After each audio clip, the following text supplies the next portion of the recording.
เอาค่ะไม่ชงค่ะไม่ชงค่ะเนาะเมื่อในก็มาตรงตากันเกี่ยวกับลุยลองปักปึงใหม่หลวงปองจึงเมืองไทยออกมาใหม่แท่งนี่ค่ะเนาะมีข้อที่ห้ามอีสังหลายนี่ค่ะทั้งหมดมีอยู่6ข้อออกมาเมื่อวันที่14 7 เดือนปี2026นี่ค่ะเนาะเมื่อในก็สำเป็นตกเมียนวันที่17 7 เดือนปี2026ป่นมา2วันแล้วค่ะอันนี้ก็มาผักตอนในพี่น้องใต้ค่ะกูก็ได้กูเจ้าคืนนี่ค่ะเนาะมันเป็นแห่งการยันเมืองมาอยู่ในเมืองไทยที่ไหนข้อมูลข่าวอันนี้ก็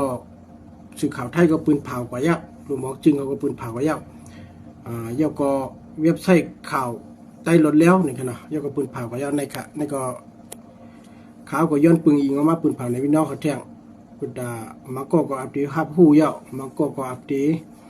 ไปเลยฮับฮู้ก็มีนี่ค่ะเนาะผู้ปันแห้งข่าวเขาที่ไหนนี่ครับ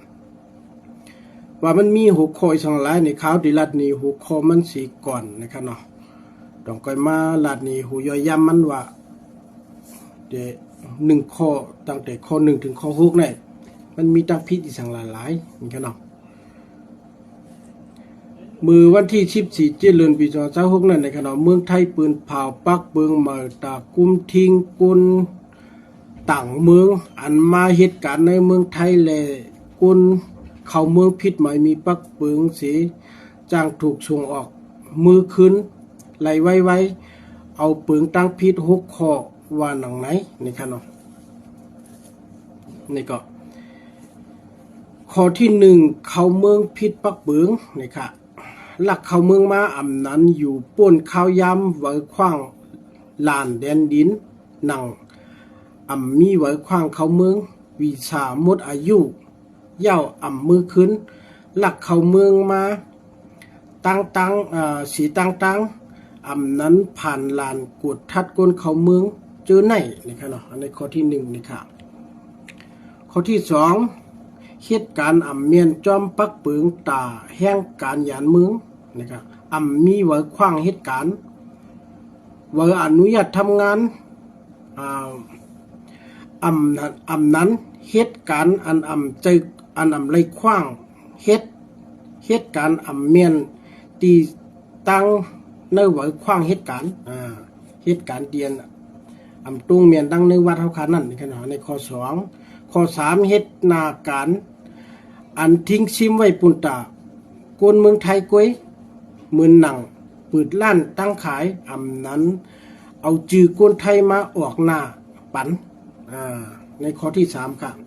เหมือนจะว่าเฮาจือกวนไทยมาให้เจ้าของแต่เฮาค้าขายก๋วยเตี๋ยวเป็นจังได๋ค่ะเนาะข้อที่4เฮ็ดเจ้าวัดไว้พื้นลีกหลวงปองจึงปลอมวัดไว้ปลอมมาแล้วข้อที่4เฮ็ดวัดปลอมเจ้าตื้อไว้ปลอมเจ้าหลวงปองจึงเมืองไทยเฮ็ดปันตั้งการใช่มั้ยครับข้อที่4ข้อที่5เฮ็ดพิษปักเปิงมีตามตั้งพิษตกขอกตั้งแต่3ปีขึ้นเหนือเฮ็ดพิษมูลุมตลาเต็บตัดตลาจางปันตามเข้าตกขอกตั้งแต่3ปีขึ้นเหนือมืนหนังมูยาเมากำมูลักทรัพย์ลักของปืนที่ไหนมูเฮ็ดให้กวน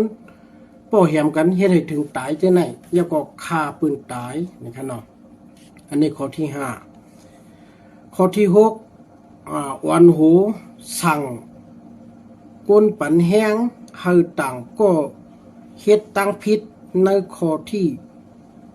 1นั้นข้อที่5นี่ครับเนาะกากวนก็มันเฮ็ดมันกวยเป็นก้นออกข้อสั่งเป็นผู้อ่อนหูเป็นก้นหาการปันตามนั่นจอยก้นต่างก็เฮ็ดพิษในข้อ5ใน5ข้อนั้น4ข้อก็ติมีตั้งพิษเหมือนกันในข้อ5ค่ะเนาะในข้อ6นะครับเนาะเฮาค่ะเมื่อจึงว่าก้นเฮ็ดพิษตั้งพิษ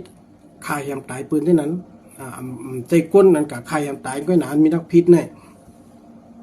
เฮาขาดมันมีเงินเฮาขาดจางปืนเฮาสั่งปืนจางปืนให้กับใครแหมแทงก็1ตายจังได๋ครับว่าเฮาก็มีนักพิษด้วยนี่คั่นเนาะก็ได้มันในหัวข้อเขา ป่องเลี้ยงมาปัน6คอเนี่ยเฮาขาก็อ่านจี้เอาขนมเฮามาด้วยคอป่องเลี้ยงมันตั้งเตอในนี่ขนมไทยเขาออกปักปึงใหม่ในสีสังเผยเฮ็ดพิษแม่นสีคอในจางญายับสีสูงปอกมือขึ้นเมืองในไหวกับตัวเฮาอำนั้นสูงมือเมืองอันแห่งการยานเมืองอยู่เป็นกำลืนชุดก่อนตีเข้ามาเมืองไทยนี่ค่ะเนาะมือตีเข้ามาเหตุการณ์ในเมืองไทยขึ้นอำนั้นอ่อนห้องว่าลืบออกเมืองไหนเย่านั่นเย่านี่ค่ะเนาะกอบนั้นสังเผยเหตุการณ์ไว้อยู่นั่นหนังฮือตีอำญาลืบส่งมือขึ้นนั่นอย่าให้อยู่พิษปักปึงอย่าเฮ็ดการพิษปักปึงและอย่าเฮ็ดพิษปักปึงในเมืองไทยนั่นว่าไหนอันนี้ก็ยินจุ่มข้อมูลข่าวเว็บไซต์ของใต้รถแล้วนี่ค่ะเนาะอันนี้มือเหลียวตั้งพิษ6คอนี่มันมีอยู่ข่าวที่ขึ้นมาลัดนี้ไว้หลังจึงมือเหลียวนี่ค่ะเนาะ6คอนี่มันมีสั่งหลายมันอันนี้ตั้งพิษนี่มันมีตั้งกลมีวัดถูกต้องถูกหมายมีปักปึงเปิ้นเสมีเนาะมันเป็นจังคือล่ะมีจังคือเลยมีทำพิษล่ะในหมายมีปักปึงในมือเหลียวเขาออกมาเนี่ยเฮาขามีวัดเหตุการณ์ตีหนึ่งก้อยกาเฮาซ้ำอยู่จ้อมอันเฮาเหตุการณ์ในวัดเฮานั้นเฮาขึ้นไปอยู่ทางตีง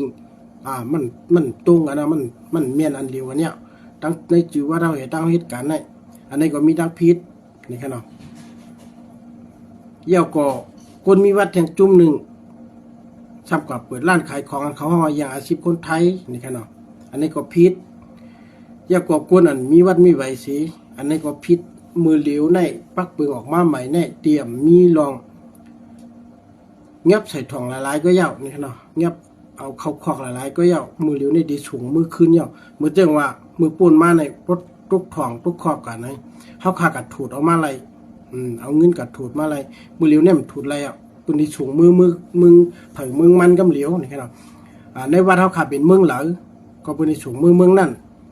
ย่อเพราะเป็นกุ้นมีวัดอำหูว่าเป็นกุ้นเมืองเหลาใช่ไหมปืนดีถามว่ากำลืนชุดอันเข้ามาเมืองไทยเนี่ยลูกเมืองเลยมาลูกตีเลยมาย่อก็ปืนดีสูงมือตีนั้นขึ้นนี่ค่ะเนาะเพราะว่ามีวัดก็มีวัดวิวังในคือเปิ้นฮู้ว่าเฮาขาเป็นกุ้นเจ้าคือหยังมาเมืองไหลอยู่บ้านไหลเมืองไหลจังได๋เป็นจังได๋ค่ะกูก็เผามีตาหันถึงคือปันตาหันถึงมาเลยค่ะเนาะย่อก็อันนี้สิปืนเพมันค้าพองในคณะปุ่นตาตีกับปองเลี้ยงนี่กุ้นเตียนไปไล่ฮู้เลยหันนี่ค่ะย่อก็มาก็เลยหันเป็นข่าวไทยก้อยกามาก็มันเตรียมปกป้องใจง่ายนี่ค่ะเนาะอันนี้ก็สิปืนเพมันค้าพองนะครับ